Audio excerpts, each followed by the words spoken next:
Bonjour, bonjour. Aujourd'hui, je voudrais vous parler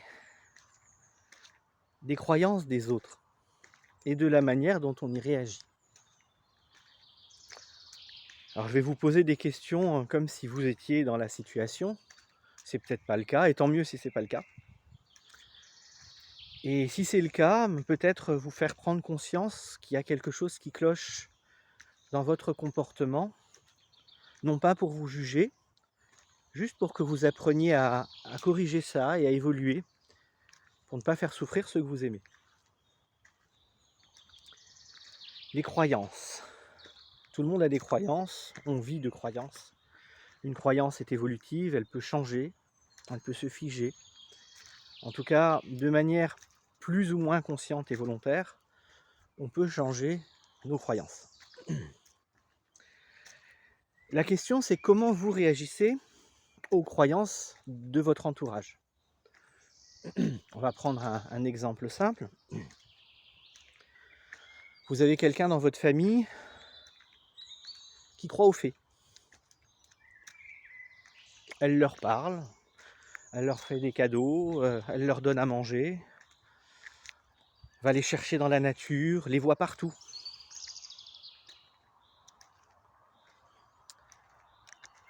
Si ça ne vous gêne pas et que ça vous rend heureux pour cette personne, tout va bien. Là où c'est problématique, c'est si vous commencez à lui dire « mais c'est irrationnel, c'est pas logique. Moi j'en ai jamais vu, ça n'existe pas. Si ça existait, on aurait des preuves, on aurait des photos, on aurait les scientifiques qui en auraient parlé, on les verrait à la télé, etc. etc. »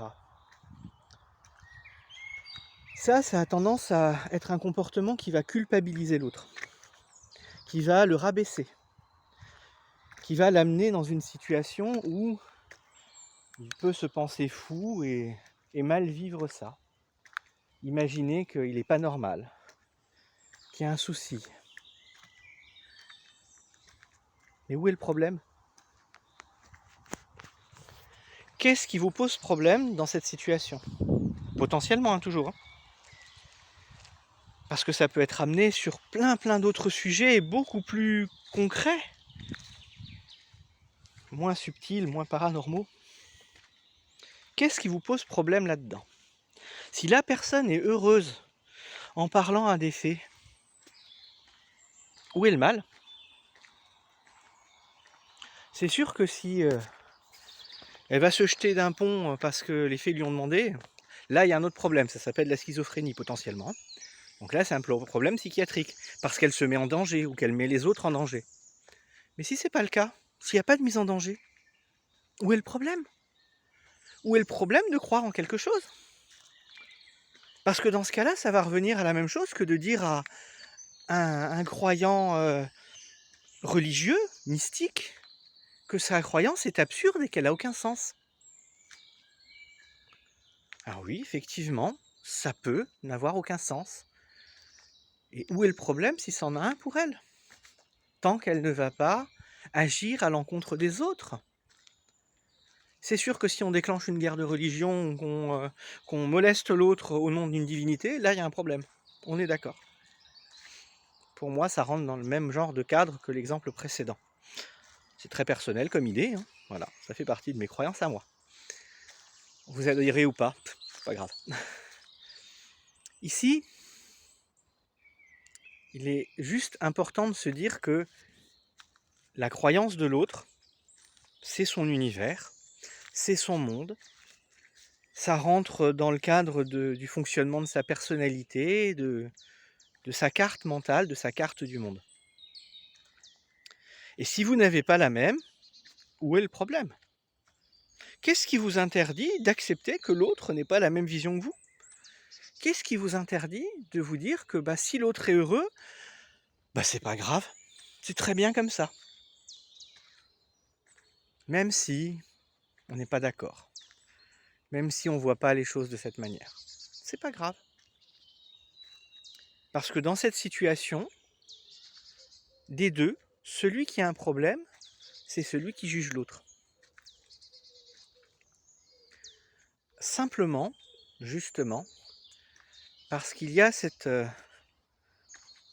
notion de jugement et de sécurisation quelque part.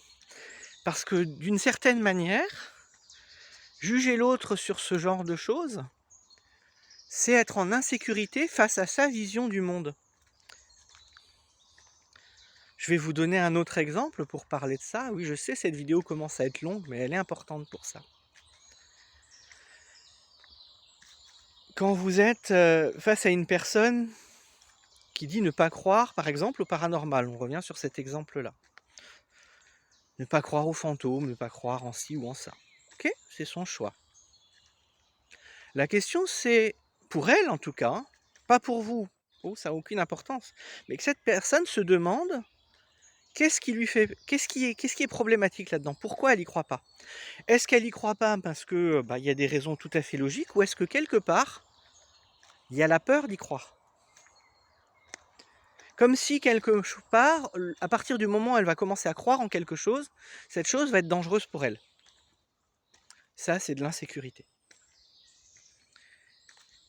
Et d'expérience, je peux vous dire qu'une très grosse majorité des personnes qui réfutent les choses invisibles sont juste des personnes qui ont peur de ces choses-là et qui donc vivent dans l'insécurité.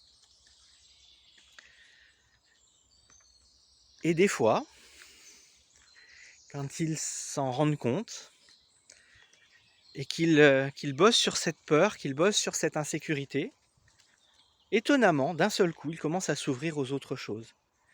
Là encore, que ce soit vrai ou pas, on s'en fiche. La seule chose importante, c'est de savoir, est-ce que c'est dangereux? Est-ce que ça vous rend heureux? Si c'est dangereux, il y a un problème. Si ça vous rend heureux, il n'y a pas de problème. Voilà, c'est un sujet complexe qui demandait que je prenne mon temps pour en parler. Et je pourrais en parler encore longuement. Je pense même d'ailleurs que ça pourrait être un sujet très intéressant à traiter, peut-être dans un direct avec des questions. Si ça vous intéresse, si vous pensez que c'est une bonne idée, dites-le moi en commentaire et je m'arrangerai pour organiser ça. Et surtout, ne vous occupez pas des croyances des autres.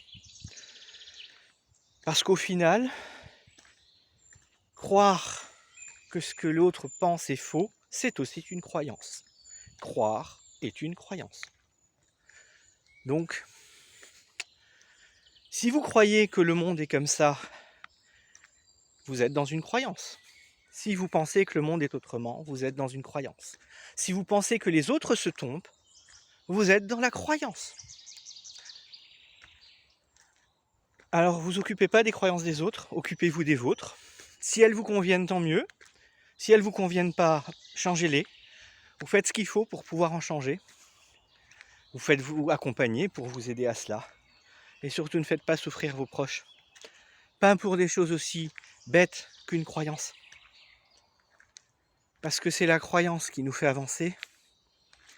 C'est la croyance qui nous donne la force d'aller plus loin, d'essayer des choses, d'évoluer, d'apprendre.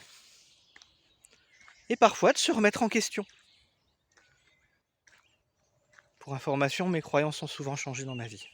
Et j'ai pas peur d'en changer quand je me rends compte qu'elles ne me correspondent plus. Je vous laisse là-dessus. À bientôt. Ciao, ciao.